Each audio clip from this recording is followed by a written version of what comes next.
જોઈએ આગળના ભાગની અંદર આપણે કાર્બનિક સંયોજનોના કેટલાક ભાગ જોઈ ગયા છીએ. હવે આપણો મુદ્દો છે કે તમે મારા મિત્ર બનશો.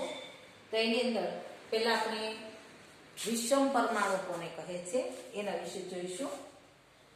તો કાર્બનિક સંયોજનો જે જોઈ ગયા એ કાર્બનિક સંયોજનોમાં કાર્બનની સાથે હાઇડ્રોજન જોડાયેલ છે, બરાબર. તો આપણે એમાં જોઈએ વિષમ પરમાણુમાં કે સંયોજનમાં કાર્બન પરમાણુ સાથે જોડાયેલ હાઇડ્રોજન પરમાણુનું વિસ્થાપન chlorine, bromine, oxygen, sulphur, nitrogen આ પરમાણુ દ્વારા થતું હોય તો આવા પરમાણુને વિષમ પરમાણુ કહે છે, બરાબર. તો ફરીને આપણે જોઈએ વિષમ પરમાણુની કે કાર્બનની સાથે જે હાઇડ્રોજન જોડાયેલ છે એ હાઇડ્રોજનનું વિસ્થાપન એટલે કે દૂર થવું, બરાબર.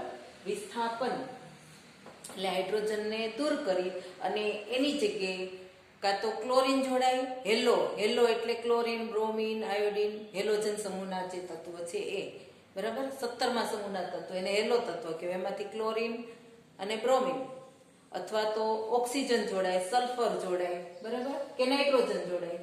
તો આવા જે પરમાણુ છે એને વિષમ પરમાણુ તરીકે આપણે ઓળખીએ છીએ.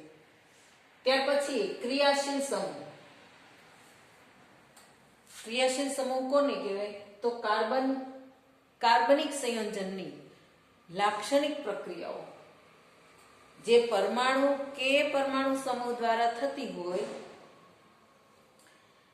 તે પરમાણુ કે પરમાણુ સમૂહને ક્રિયાશીલ સમૂહ કહે છે, બરાબર.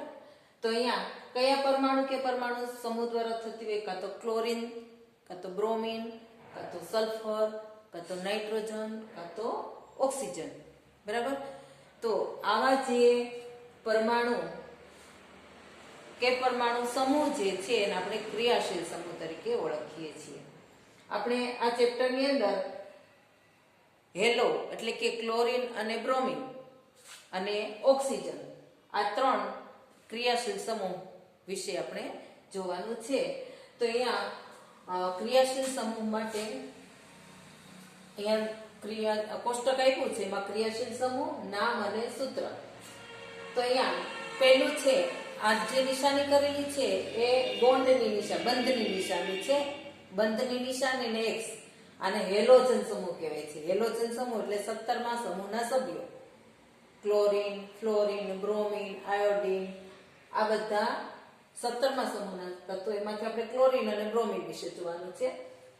એનું નામ છે હેલો અને ઉદાહરણ આપણે એટલે કે એનું સૂત્ર જોવું હોય તો CH3Cl, વાંચવું હોય તો ક્લોરોમિથેનો, અથવા તો CH3Br હોય તો બ્રોમોમિથેન, બરાબર. ત્યાર પછી ઓક્સિજન યુક્ત કયા છે ક્રિયાશીલ સમૂહ કે જેમાં ઓક્સિજન આવતો હોય? તો એમાં આલ્કોહોલ, અલ્ડીહાઇડ, કાર્બોક્સિલિક અને કીટોન આ ઓક્સિજન યુક્ત ક્રિયાશીલ સમૂહની આપણે વાત કરવાની છે. તો અહીંયા બંધની નિશાની અને OH હોય તો એને આલ્કોહોલ સમૂહ તરીકે ઓળખવામાં આવે છે. Alcohol OH. સૂત્ર આપણે જોવું હોય તો CH3OH મિથેન પરમાણુ હતો.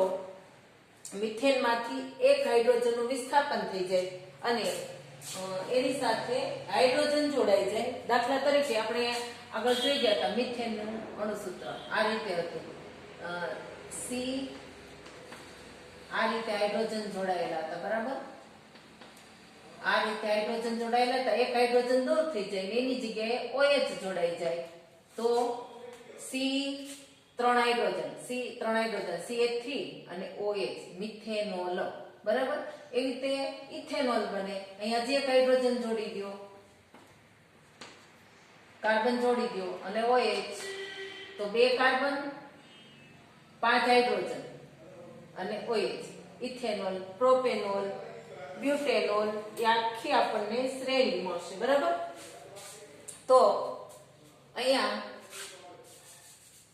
આલ્કોહોલ સમૂહની અંદર કાર્બનના એક હાઇડ્રોજનનું વિસ્થાપન કોણ કરે છે?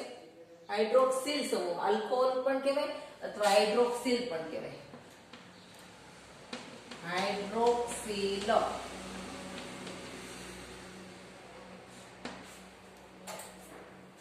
એનું સૂત્ર આપણને આવું મળે છે. પછી બીજું છે અલ્ડીહાઇડ, બોન્ડ CHO. આને આ રીતે પણ લખી શકાય.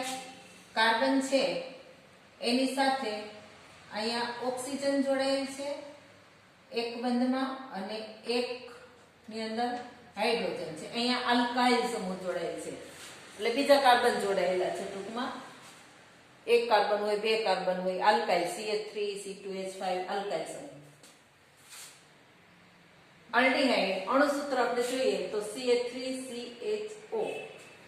આપણે આની રીતે જોવું હોય તો કઈ રીતે થશે? અહીંયા કાર્બન ની સાથે એક તો ઓક્સિજન, બરાબર, અહીંયા હાઇડ્રોજન, આ CHO અલ્ડીહાઇડ હતું, બરાબર. હવે એની સાથે અહીંયા કોણ જોડાયેલું છે? CH3.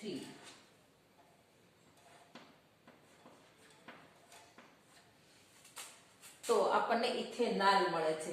પ્રત્યય અલ્ડીહાઇડ હોય એમાં આલ પ્રત્યય લાગે છે, આલ્કોહોલ હોય તો ઓલ પ્રત્યય લાગે. એ શ્રેણીમાં બધામાં આલ્કોહોલમાં બધામાં ઓલ લાગશે. જ્યારે અલ્ડીહાઇડ જે સમૂહ છે એમાં આલ પ્રત્યય લાગશે.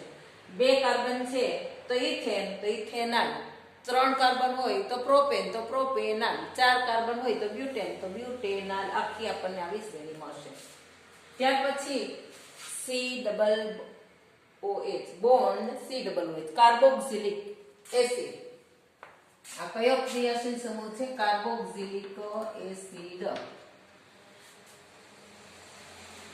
અહીંયા એનું સૂત્ર આપણે જોવું હોય તો ઉદાહરણ જોવું હોય તો CH3COOH, બરાબર. અહીંયા તમે જોશો તો કઈ રીતે એને આપણે બનાવવું હોય તો બની શકે. દાખલા તરીકે C આ કાર્બન છે, અહીંયા એક કાર્બન સાથે O છે અને એક કાર્બન સાથે OH છે, બરાબર. એટલે COOH અને અહીંયા R તરીકે કાર્બન કોઈ પણ હોઈ શકે. તો આપણે R તરીકે અહીંયા લખવું હોય તો આ રીતે લખી શકીએ. આ જે સૂત્ર છે એમાં COH, અહીંયા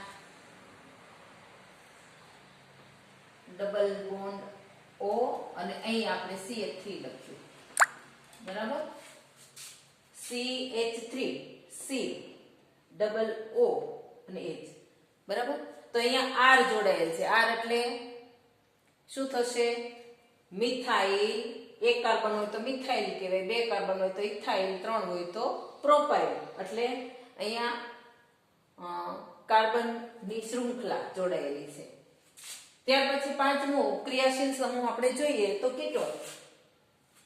કીટોન ની અંદર અહીંયા કાર્બન અને ઓક્સિજન જોડાયેલ છે. બે બંધ વપરાઈ ગયા, બે બાકી રહ્યા. અહીંયા શું આવશે? R અને R ડેશ, બરાબર. R સરખાઈ હોય ને જુદા પણ હોય તો કીટોન. અહીંયા CH3, અહીંયા જો બંને R સરખા છે. દાખલા તરીકે આ સૂત્ર આપણે લખવું હોય તો આ રીતે આપણે લખી શકીએ. C ડબલ બોન્ડ O, બરાબર. હવે અહીંયા આ જે છે અહીંયા R અને અહીંયા R તરીકે શું લીધું? CH3. અહીંયા R તરીકે પણ CH3. R સરખા પણ હોય અને જુદા પણ હોઈ શકે, બરાબર. તો આપણને આવું સૂત્ર મળ્યું CH3, બરાબર. આ CH3 પછી CO CH3, બરાબર.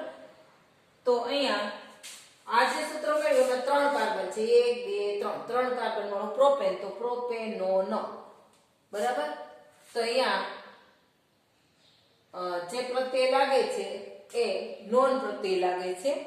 આખી શ્રેણી ત્રણ કાર્બન હોય તો પ્રોપેનોન, ચાર કાર્બન હોય તો બ્યુટેનોન, પાંચ કાર્બન હોય તો પેન્ટેનોન, 6 હોય તો હેક્ઝેનોન. તો આખી આપણને આવી શ્રેણી મળશે.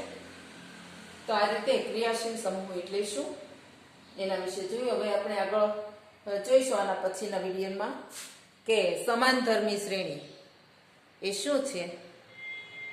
પછીના વિડીયોમાં જોઈશું.